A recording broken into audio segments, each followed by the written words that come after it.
Hello students, Kumar study circle में आप सबका स्वागत है। आज छत्तीसगढ़ महिला पर्यवेक्षक भर्ती परीक्षा 2023 को आगे बढ़ाते हुए आज एक अधिनियम से संबंधित मैं वीडियो लेके आया हूं। अधिनियम है बालक अधिकार संरक्षण आयोग अधिनियम 2005, जिस पर हम लोग पूरी तरह से चर्चा करेंगे और इम्पोर्टेंट चीज जो परीक्षा उपयोगी है उन्हीं चीज को, चुनिंदा चीजों को देखने को दिमाग में बैठाने की कोशिश करेंगे। बाकी सब चीज को बेकार है, फिर छोड़ देंगे। ज्यादा ध्यान देंगे कि जो क्वेश्चन पूछा जा रहा है और जैसा क्वेश्चन आ रहा है उनको हम लोग यहाँ पर देखें, और उसी को मैंने हाईलाइट किया लाल रंग में जो क्वेश्चन पूछा जा रहा है। इससे पहले बता देना चाहता हूं, जो नए बच्चे मेरे साथ जुड़ रहे हैं उनको बता देना चाहता हूं, मैं आप लोगों के लिए बहुत सारे वीडियो अपलोड करता रहता हूं। आप मेरे वीडियो को देखना चाहते हैं तो मेरे प्लेलिस्ट में जाइए, जिसमें छत्तीसगढ़ महिला पर्यवेक्षक भर्ती परीक्षा 2023 को दबाकर सारे वीडियो को देख सकते हैं जो आपके लिए परीक्षा उपयोगी होंगे।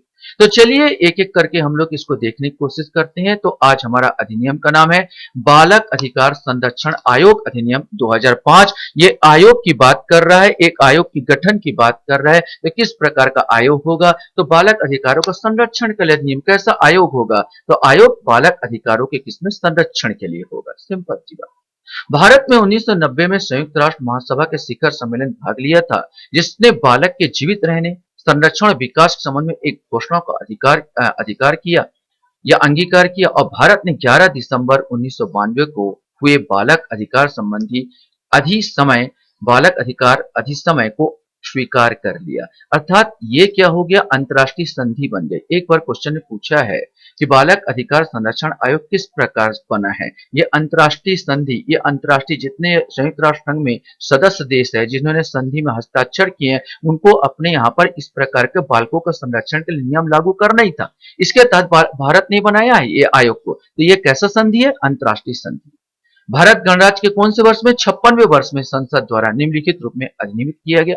ये लागू कब हुआ? 20 जनवरी 2006 को। 20 जनवरी 2006 को मैं ट्रिक बताया था कि बालकों का अधिकार होता है विष युक्त जानवरों से खेलना। माने जो विषधारी विष युक्त जानवर होते हैं, विषाक्त जानवर होते हैं, जो विषाक्त जानवर होते हैं जैसे कुत्ते हैं, बिल्ली हैं, इनके साथ खेलना अपना क्या जन्मजात अधिकार समझते हैं। तो बस याद रखना, विषाक्त से 20, जन्मजात अधिकार माने जनवरी। तो 20 जनवरी ये याद हो जाएगा आपको। ये हो जाएगा 2006 को ये क्या हुआ? लागू हुआ। ऐसे क्वेश्चन पूछे जाते हैं कब लागू हुआ, तो 20 जनवरी 2006 को ये लागू हुआ। संक्षिप्त नाम, विस्तार और प्रारंभ के बारे में हम लोग थोड़ा चर्चा कर लेते हैं। तो इस अधिनियम का संक्षिप्त नाम बालक अधिकार संरक्षण आयोग अधिनियम 2005 होगा। इसका विस्तार जम्मू कश्मीर राज्य को छोड़कर संपूर्ण भारत में, चूंकि जम्मू कश्मीर 370 के तहत भारत का अभिन्न अंग हो गया, इसलिए अब आएगा इसका विस्तार संपूर्ण भारत में। आते हैं अध्याय 2 में, राष्ट्रीय बालक अधिकार संरक्षण आयोग। अब आया है राष्ट्रीय बालक अधिकार संरक्षण आयोग का गठन किससे होगा। तो सबसे पहले हम लोग बात करते हैं राष्ट्रीय बालक। राष्ट्रीय माने केंद्रीय, जो केंद्रीय सरकार। अब राष्ट्र में राष्ट्र के लिए जो बनेगा वो केंद्र सरकार आयोग गठन करेगा। तो गठन कौन करेगा? सिंपल सा, केंद्र सरकार गठन करेगा। आयोग निम्नलिखित सदस्यों से मिलकर बनेगा। एक क्वेश्चन पूछा जाता है विशेष करके। एक अध्यक्ष होगा जो विख्यात व्यक्ति हो, जिन्हें बालकों के कल्याण के संवर्धन में लिए उत्कृष्ट कार्य किया है। और केंद्रीय सरकार द्वारा नियुक्त किए जाने वाले 6 सदस्य, 6 सदस्य, एक अध्यक्ष और 6 सदस्य। टोटल कितने सदस्य होंगे इसमें? टोटल आपके 7 सदस्य होंगे। ये अपने को याद रखना है कि एक अध्यक्ष और 6 सदस्य हो गए 7 सदस्य, और 7 सदस्य में भी कम से कम 2 महिलाएं होनी चाहिए। ये इंपॉर्टेंट है, क्वेश्चन पूछा जा सकता है कि कितने महिलाएं कम से कम होंगी। तो कम से कम 2 महिलाएं इसमें होना ही चाहिए। और प्रत्येक श्रेष्ठता, योग्यता, सत्यनिष्ठा, प्रतिष्ठा, अनुभव रखने वाले व्यक्ति हो। बिना अनुभव वाले को तो रखा नहीं जाएगा। आयोग का कार्यालय कहाँ होगा? तो आयोग का कार्यालय नई दिल्ली होगा। तो अपने को क्या याद करना है? एक अध्यक्ष जो उससे संबंधित बालकों से संबंधित विख्यात हो, 6 सदस्य जिसमें से 2 महिला। ठीक है, गठन करने राष्ट्रीय आयोग गठन केंद्रीय सरकार करेगी, बस और कुछ नहीं। अध्यक्ष की नियुक्ति कौन करेगा? तो अध्यक्ष की नियुक्ति के लिए एक समिति बनाई गई है। क्या है? सिंपल सा आपको कि केंद्रीय सरकार अधिसूचना द्वारा अध्यक्ष और अन्य सदस्यों की नियुक्ति करेगी, परंतु अध्यक्ष की नियुक्ति केंद्रीय सरकार महिला एवं बाल विकास मंत्रालय विभाग का प्रभारी मंत्री। क्वेश्चन बन जाएगा कि अध्यक्षता में 3 सदस्य माने एक अध्यक्ष मिलाकर 3 सदस्य वाली चयन समिति सिफारिश करेगा, और 2 सदस्य और होंगे। टोटल 3 सदस्य इसमें होंगे। 3 सदस्यों वाली एक अध्यक्ष को मिला के गठन किया जाएगा। तो यहाँ पर पूछा जा सकता है कि जो राष्ट्रीय आयोग का गठन करती है, उसका अध्यक्ष कौन होता है? तो महिला बाल विकास मंत्रालय विभाग का प्रभारी मंत्री इसका अध्यक्ष होगा। 3 सदस्यों वाली चयन समिति सिफारिश पर की जाएगी। ठीक है, तो ये 3 सदस्य वाली चयन समिति इसका सिफारिश करेगी। अध्यक्ष और सदस्यों को पदावधि सेवा शर्त की बात किया जाए तो एक और इम्पोर्टेंट, जो अध्यक्ष जो चुना जाएगा वो उस तारीख से जिसका वह पदभार ग्रहण करते 3 वर्ष के लिए, इम्पोर्टेंट बहुत बार क्वेश्चन पड़ता है, कितने वर्ष के लिए? तो 3 वर्ष के लिए इनका चयन होगा। और एक चीज और, या तो 3 वर्ष हो जाए या तो 65 साल आयु हो जाए, या तो 3 वर्ष या 65 साल आयु, याद रखना 3 वर्ष के लिए इनका चयन होगा। और एक चीज और, परंतु कोई भी अध्यक्ष या सदस्य 2 पदावधियों से अधिक के लिए पद धारण नहीं करेगा, परंतु या कोई अध्यक्ष या कोई अन्य सदस्य, याद रखना अध्यक्ष की दशा में 65 वर्ष की आयु और सदस्य दशा में 60 वर्ष की आयु प्राप्त होने के पश्चात उस हैसियत से अपना पद धारण नहीं करेगा। मतलब आपको याद रखना है, टोटल इनका कार्यकाल कितना होगा? 3 वर्ष के लिए होगा। और दूसरा, इनकी आयु 65 साल से ज्यादा ना होनी चाहिए। ठीक है, अध्यक्ष हो तो 65 साल की आयु और सदस्य हो तो 60 साल से आयु ज्यादा नहीं होनी चाहिए। ये अपने को बस याद रखना है। अगर मान लिया जाए कि वो 3 साल खत्म होने के पहले ही 65 साल आयु पार कर लेता है तो रिटायरमेंट हो जाएगा। ये कहना, इसका कहना यह है, या तो 3 साल कंप्लीट कर ले या तो 65 साल कंप्लीट कर ले। ये और सदस्य है तो 60 साल कंप्लीट कर ले। ये इसके नियम, और यही क्वेश्चन में पूछा जा सकता है और जाता है। अध्यक्ष सदस्य केंद्रीय सरकार को संबोधित अपने हस्ताक्षर सहित लेख द्वारा किसी भी समय अपना पद क्या करेगा? त्याग दे देगा। अध्यक्ष सदस्यों के वेतन भत्ते जो केंद्रीय सरकार द्वारा विहित किया जाए। पद से हटाया जाना, अध्यक्ष उसके पद से साबित कदाचार या समर्थता के आधार पर केंद्रीय सरकार आदेश द्वारा हटाया जा सकेगा, जिसमें केवल साबित कदाचार और असमर्थता, अपने को बस इतना ही जानना है, साबित कदाचार और असमर्थता के आधार पर इनको हटाया जा सकता है। अध्यक्ष सदस्य द्वारा पद रिक्त किया जाना, मान लो वो त्याग पत्र दे दिया, मान लो अध्यक्ष क्या कर दिया, त्याग पत्र दे दिया, भैया मेरे को नहीं रहना, तब क्या होगा? तो यह है, यदि अध्यक्ष या सदस्य के पद में उसकी मृत्यु, त्यागपत्र या अन्यथा कारण से आकस्मिक रिक्ति हो जाती है तो ऐसी रिक्ति की धारा 4 उपबंध के अनुसार 90 दिन मतलब 3 महीने के भीतर नई नियुक्ति करके भरा जाएगा। और इस प्रकार नियुक्त व्यक्ति वह पद उस पदावधि की उस शेष अवधि के लिए धारण करेगा जिसके लिए यथास्थिति वह अध्यक्ष या सदस्य जिसके स्थान पर वह इस पर नियुक्त किया जाता है या उस पद को धारण करता है। अर्थात ये हो गया, मान लीजिए कोई अध्यक्ष था, ए नामक एक अध्यक्ष था, अध्यक्ष बना, उसने अपना कार्यकाल 2 साल पूरा किया कि त्यागपत्र दे दिया, ये उनकी मौत हो गई। तो अब बचा 1 साल, तो अब अध्यक्ष जो चुना जाएगा वो केवल 1 साल के लिए चुना जाएगा, ना कि 3 साल के लिए। वो जो जितना कार्यकाल बचा होगा उतने ही कार्यकाल के लिए अध्यक्ष चुना जाएगा, ये दिमाग में रखना होगा। अब आता है कारोबार के समव्यवहार के लिए प्रक्रिया, माने क्या होगा? तो आयोग अपने कार्यालय में ऐसे समय पर जो अध्यक्ष ठीक समझे नियमित रूप से अधिवेशन करेगा, किंतु अंतिम और अगले अधिवेशन बीच 3 मास का अंतर नहीं होगा। माने जो भी अधिवेशन करेगा जो अध्यक्ष समझे, लेकिन 2 अधिवेशनों के बीच 3 महीने का ज्यादा अंतर नहीं होगा, ये कहा गया है। तो ये क्वेश्चन बन सकता है, कितने महीने का अंतर होगा? दो अधिवेशनों के बीच 3 महीने से ज्यादा अंतर नहीं होगा। अधिवेशन में सभी विनिश्चय बहुमत द्वारा, जितने 7 सदस्य होते हैं तो 7 सदस्य का बहुमत के द्वारा निर्णय लिया जाएगा। आयोग के कृत्य और शक्तियां की क्या गया? आयोग के कृत्य वही होंगे ना भाई जो आपका बच्चों लोग से संबंधित होंगे, उन्हें बालक के अधिकार का संरक्षण के उपायों को सिफारिश करना। यहाँ पर याद रखना कि आयोग जो दंड नहीं देता, ये कोई न्यायालय नहीं है जो दंड देगा, ये केवल सिफारिश करता है, इतना बस याद रखना।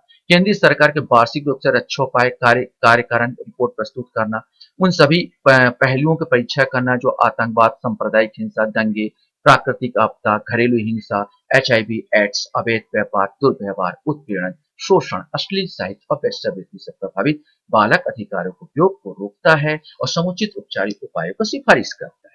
उन बालकों से जिन्हें विशेष देखरेख और संरक्षण की आवश्यकता है, जिनके अंतर्गत कष्टों से पीड़ित बालक, तिरस्कृत और असुविधाग्रस्त बालक, विधि का उल्लंघन करने वाले बालक, किशोर कुटुंब रहित बालक और कैदियों के बालक भी है, संबंधित मामलों की जांच पड़ताल करना, उपयुक्त उपचारिक उपायों की सिफारिश करना, केवल इनका कार्य है जांच पड़ताल करके सिफारिश करना। और एक चीज और, केंद्रीय सरकार या किसी राज्य सरकार या किसी अन्य प्राधिकारी के नियंत्रणाधीन किसी किशोर अभिरक्षा गृह या किसी अन्य निवास स्थान या बालकों के लिए बनाई गई संस्था का निरीक्षण करना या करवाना भी इनका काम। जांच संबंधी शक्तियां क्या होगी, ये क्वेश्चन बनता है कि जांच संबंधी इनकी शक्तियां क्या है, तो ये सिविल न्यायालय की होती है, याद रखना। जांच संबंधी शक्तियां आयोग की धारा 13 में विनिर्दिष्ट किसी विषय की जांच करते समय विशिष्टता निम्नलिखित विषयों के संबंध में वे सभी शक्तियां होगी जो सिविल प्रक्रिया संहिता, याद रखना सिविल न्यायालय की होता है, सेशन न्यायालय जिसको बोलते हैं, सिविल प्रक्रिया संहिता 1908 1908-5 के अधीन किसी बात की विचारण करते समय सिविल न्यायालय की होती है। बस इतना याद रखिए, सब याद करने की जरूरत नहीं है। आपको याद रखना है कि इनकी जांच करने की शक्ति जो सत्र न्यायालय की होती है, जो सिविल न्यायालय की होती है, वही शक्तियां ये इन आयोग के अध्यक्ष के पास होती है। अर्थात किसी व्यक्ति को समन करना, क्या क्या शक्ति होती है, समन करना होता, हाजिर करना, शपथ पर उसकी परीक्षा करना, जांच करना, ये सिविल न्यायालय की शक्ति, ये सारी शक्तियां इनके पास होगी। बस इतना क्वेश्चन इसमें बनेगा। जांच के पश्चात कार्रवाई क्या होगी, आपने जांच तो करवा लिया, तो आयोग के इस अधिनियम के अधीन की गई किसी जांच को पूरा होने पर निम्नलिखित कार्रवाई कर सकेगा। माने जहां जांच से बालक अधिकारों किसी गंभीर प्रकृति के अतिक्रमण का या तत्समय पूर्वक किसी विधिक उपबंधों का उल्लंघन होना प्रकट होता है, वहां वह संबद्ध सरकार या प्राधिकारी को संबंधित व्यक्ति या व्यक्तियों के विरुद्ध अभियोजन के लिए कार्यवाहियां या ऐसी अन्य कार्रवाई जो आयोग ठीक ठीक समझे आरंभ करने की सिफारिश कर सकेगा। ध्यान रखेंगे, सिफारिश कर सकेगा, भैया इसके खिलाफ आप एक्शन लो, इस प्रकार का सिफारिश वो करेगा राज्य सरकार को या केंद्र सरकार को। उच्चतम न्यायालय से संबंधित उच्च न्यायालय से ऐसे निर्देशों, आदेशों या रिटों के लिए जो न्यायालय उचित समझे अनुरोध कर सकेगा।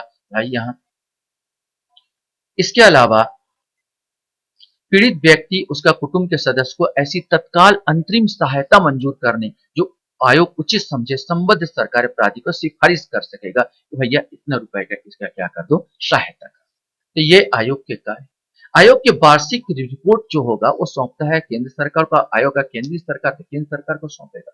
आयोग केंद्रीय सरकार को और संबद्ध राज्य सरकार को वार्षिक रिपोर्ट प्रस्तुत करेगा। अगर कोई राज्य सरकार भी जुड़ा हुआ है उसके साथ तो राज्य सरकार को प्रेषित करेगा, अगर केवल केंद्र सरकार जुड़ा तो केंद्र सरकार को प्रेषित कर देगा वार्षिक रिपोर्ट, उसने जो जो काम किया है। यथास्थिति केंद्रीय सरकार या संबद्ध राज्य सरकार आयोग की वार्षिक और विशेष रिपोर्ट को आयोग की सिफारिशों पर किए जाने के लिए प्रस्तावित कार्रवाई के लिए ज्ञापन सहित और सिफारिश की अस्वीकृति कारणों से यदि कोई हो, यथास्थिति संसद या राज्य विधानमंडल के प्रत्येक सदन में, चाहे वो लोकसभा हो या राज्यसभा, सहज में ऐसी रिपोर्ट की प्राप्ति के तारीख के 1 वर्ष के अवधि के भीतर रखेगा। क्वेश्चन बन सकेगा, कितने वर्ष की रिपोर्ट प्राप्त होने, कितने वर्ष की अवधि के भीतर ये राज्य सरकार या केंद्र सरकार रखेगा, तो 1 वर्ष की अवधि के भीतर वो रखेगा। ये पूरा पूरा अपन केंद्रीय जो आयोग है उसमें बालक और बालक संबंधित आयोग, उसके बारे में आप अध्ययन किए। ठीक वैसा ही राज्य बालक अधिकार संरक्षण आयोग होता है, कुछ नहीं, जो आप केंद्र में पढ़े हैं वही चीज लागू हो जाएगा किसमें, राज्य बालक अधिकार संरक्षण आयोग में, और कुछ। एक चीज और मैंने पूरा देखा, अभी तक कोई धारा आरा नहीं पूछा जा रहा, ये कौन सा धारा में ये कहा गया, किस धारा में ये कहा गया, तो आपको ला टाइप का धारा आरा याद करने की आवश्यकता नहीं, केवल मोटा मोटा चीज जो पूछा जाता है मैं बार बार हाईलाइट कर दिया हूं, उसी चीज को आपको ध्यान देना है। राज्य बालक संरक्षण अधिकार, तो राज्य होगा तो गठन कौन करेगा, राज्य सरकार करेगा। राज्य आयोग वही होगा, एक अध्यक्ष होगा, अध्यक्ष कौन होगा भाई, जिसको बालकों से संबंधित ज्ञान प्राप्त, और 6 सदस्य जिसमें से 2 क्या होगी, स्त्रियां होगी, और गठन में वही होगा, इनका भी जो और मुख्यालय कहां होगा, ऐसे स्थान पर होगा जो राज्य सरकार अधिसूचना द्वारा विनिर्दिष्ट करे। अध्यक्ष और सदस्यों की नियुक्ति कौन करेगा, नियुक्ति संबंधित हो जाए तो नियुक्ति करेगा, इनके लिए भी आप याद रखना एक समिति बनाती है। यहाँ समिति का अब इसमें हो राज्य सरकार अधिसूचना द्वारा अध्यक्ष और अन्य सदस्यों की नियुक्ति करेगी, परंतु अध्यक्ष नियुक्ति राज्य सरकार द्वारा बालकों संबंधित विभाग के प्रभारी मंत्री की अध्यक्षता में 3 सदस्यों वाली समिति की सिफारिश पर की जाएगी।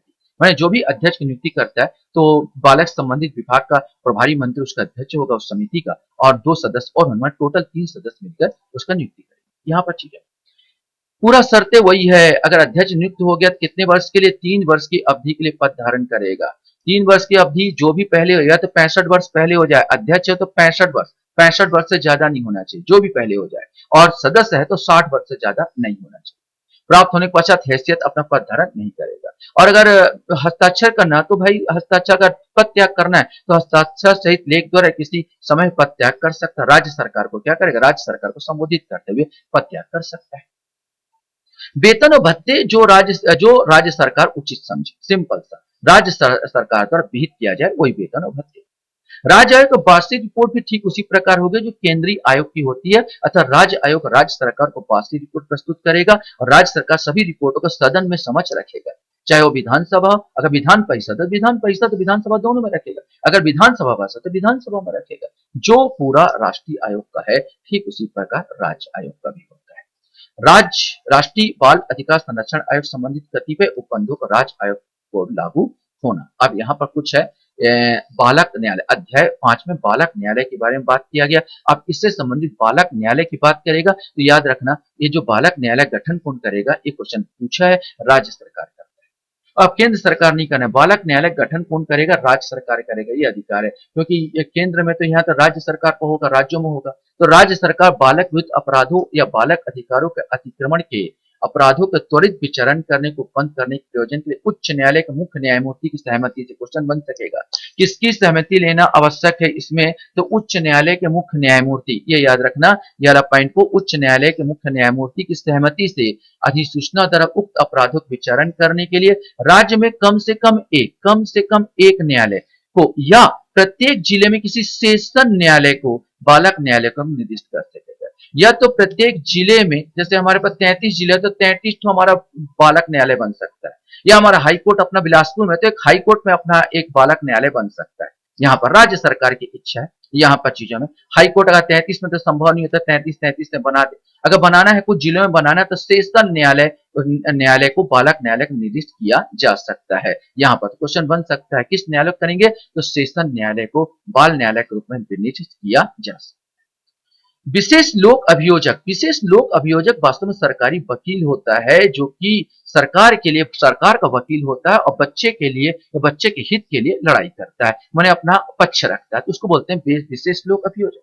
राज्य सरकार प्रत्येक बालक न्यायालय के लिए अधिसूचना द्वारा एक लोक अभियोजक निर्दिष्ट करेगा। ये छोटा सा बालक न्यायालय संबंधित है जो आपको पूछा गया।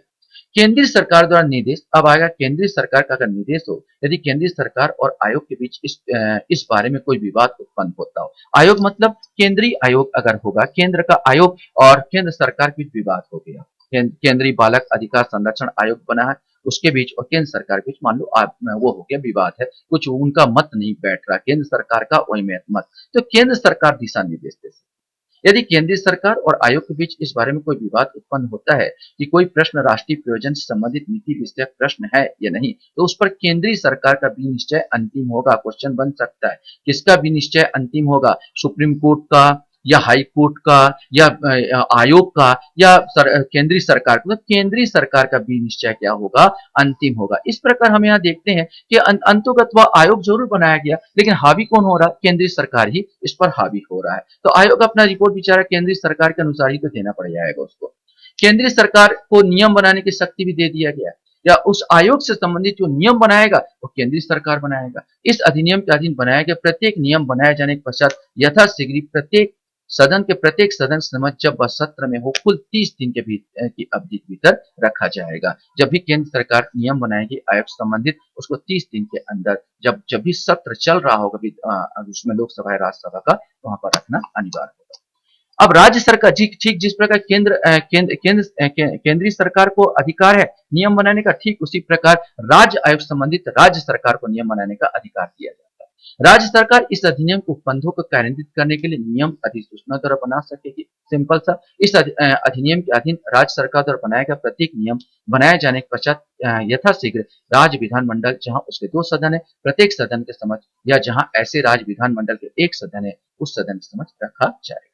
अब कठिनाइयां दूर करने की शक्ति को जो देता है वो केंद्र सरकार को चला जाता है। यदि इस अधिनियम को उपबंधों को प्रभावी करने में कोई कठिनाई उत्पन्न होता है तो केंद्रीय सरकार राजपत्र में प्रकाशित आदेश द्वारा ऐसे उपबंध कर सकेगी जो इस अधिनियम के उपबंधों के असंगत ना हो और कठिनाई को दूर करने के लिए आवश्यक प्रतीत होता है, परंतु ऐसा कोई आदेश अधिनियम के प्रारंभ की तारीख से 2 वर्ष की अवधि के समाप्ति के पश्चात नहीं किया जाएगा। मतलब यह है कि अधिनियम अभी भी बना है, यहाँ पर अधिनियम अभी मान लो बनाया गया, अधिनियम बनाया गया, राज्य आयोग गठन किया गया, नियम बनाया गया और तुरंत अब संशोधन नहीं करोगे, कम से कम 2 वर्ष इसको कंप्लीट होने दो, 2 वर्ष नियम बन जाने के बाद ही आप संशोधन कर सकोगे, ये कंडिका में कहा। तो इतना ही है इससे संबंधित जो आयोग से संबंधित। आशा करता हूं ये वीडियो आपको पसंद आया होगा।